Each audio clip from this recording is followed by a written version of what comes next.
네, 주린 여러분 안녕하세요. 오늘도 영앤 리치 클럽에 오신 것을 환영합니다. 짧은 한 주였습니다. 크리스마스 이브인 금요일에 장이 열리지 않아서 4일 만에 거래가 종료되었는데요. 월요일 14불로 시작해서 목요일에도 14불대로 마감을 한 버진 갤럭틱은 보름이 넘는 기간 동안 14불대에서 횡보 중인데요. 이 구간은 꽤나 강한 지지선으로 보여집니다. 제가 고정 댓글에 항상 하는 말이 있습니다. 지금 막대한 자산이 글로벌 유동성이 우주 산업에 대규모로 유입되고 있다고 말씀드렸는데 실제로 미국에도 엄청난 자본을 우주 사업에 투자하고 있고 이제 슬슬 그런 것들이 기사화되면서 수면 위로 드러나고 있습니다. 우선 어제 나온 기사인데요. 나사에서 몇 년 안으로 국제우주정거장인 ISS의 서비스를 종료시킨다고 합니다. 이 뭔 개소리야! 빠르면 2025년, 늦어도 10년 내로 지구 궤도 안으로 추락시켜서 공중에서 태워버릴 계획인데요. 이유는 새로운 우주 비즈니스 시대를 열기 위함이라고 합니다. 나사와 여러 국가 정부기관이 주도하던 기존 우주 산업에서 민간 기업들이 막대한 기술력과 자본력으로 주도하는 새로운 우주 산업의 시대가 열리게 되는 것인데요. 나사는 현재 사람들을 달과 화성에 보내고 정착시키고 이런 것들을 민간 기업이 할 수 있도록 장려하고 실제로 추진 중이고요. 나아가서 미디어 프로덕션 기업들과 우주 호텔까지도 전부 우주로 나아갈 거라고 전망하고 있습니다. 정부도 알고 있습니다. 사기업이 주도해야 뭐든 더 빠르게 발전한다는 것을요. 이제 사기업들이 놀라운 기술력으로 너도 나도 우주로 나아가고 있고 기존 ISS보다 훨씬 진보하고 경제적인 우주정거장, 나아가서 우주 호텔 사업을 세계 여러 기업에서 너도 나도 추진 중인데 굳이 오래된 ISS를 유지 보수하며 보존할 필요가 없어진 겁니다. 제가 버진 갤럭틱에 올인하는 이유 영상에서 말씀드렸다시피 이제는 기술이 정말 많이 발전을 했고 이게 돈이 되는 것을 알았기 때문에 여러 성공적인 기업가들이 전부 우주 사업에 뛰어들고 있는데요. 버진 갤럭틱이 선두주자로 있는 우주 여행 섹터에도 민간화가 이루어지는 게 점점 체감되는 것 같습니다. 원래 지금까지 FAA에서는 기존에 우주로 50마일, 즉 80km까지 올라갔다 온 사람들을 우주인으로 인정하며 Astronaut Wing, 직역하면 우주인의 날개라고 불리는 배지를 수여했는데요. 우주여행의 시대가 열리며 이제는 너도 나도 너무 많은 사람들이 우주로 갔다 올 것이라고 전망되기 때문에 더 이상 이 우주인 날개 수여 세레모니를 하지 않고 앞으로는 그냥 홈페이지에 기록을 해놓는 것으로 대체한다고 합니다. 단순 루머가 아니라 FAA 공식 홈페이지에도 이렇게 기재가 되어 있는데요. 보시다시피 민간 우주인 날개 프로그램을 종료한다. 대신 우주로 갔다 온 개인들은 웹사이트에 이름을 기록할 것이다 라는 제목이고요.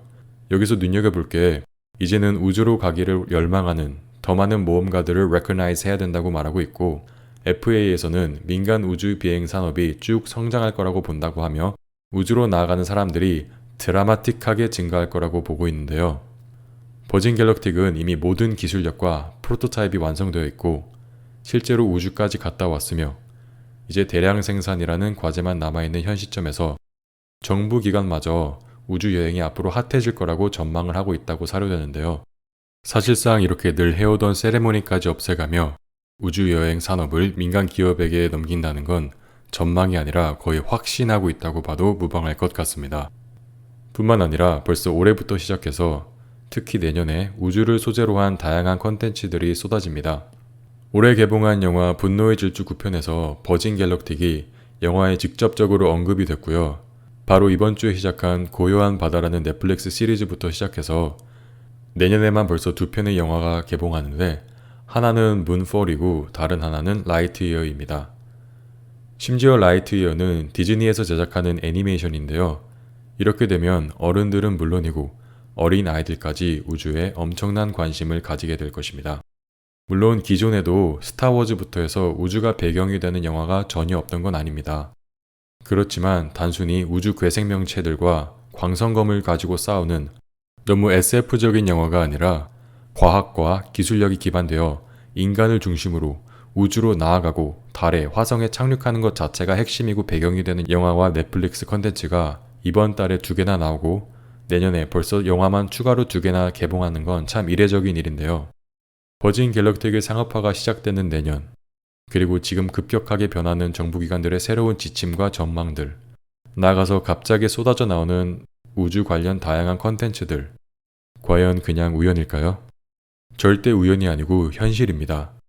이렇게 컨텐츠들이 많이 출시된다는 건 우주 관련 이슈나 사람들의 관심이 많아진다는 거고 상업화와 대중화의 가능성이 커지고 있다는 명백한 증거입니다. 우주에 대해서 막연하게 생각하던 사람들도 조금 더 구체적으로 생각하게 될 수 있으니까 버진 갤럭틱에게도 분명히 좋은 소식일 겁니다. 내일이면 또 장이 열리는데요. 너무 차트만 들여다보지 마시고 한 해를 돌아보고 내년 계획도 세워보고 가족과 연인과 한 해 마무리 잘 하시기를 바라며 저는 이것으로 2021년 마지막 영상 마치겠습니다. 여러분 새해 복 많이 받으세요.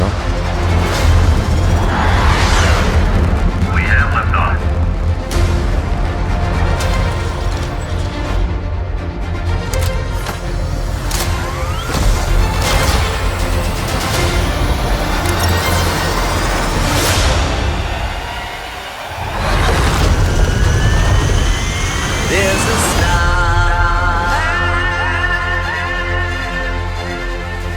waiting in the sky. We'd like to come and meet us, but he thinks he'd blow our minds. There's a star waiting in the sky. He's told us not to fly. Now it's always people. Let the children use it. Let the children use it. Let all the children boogie. To infinity And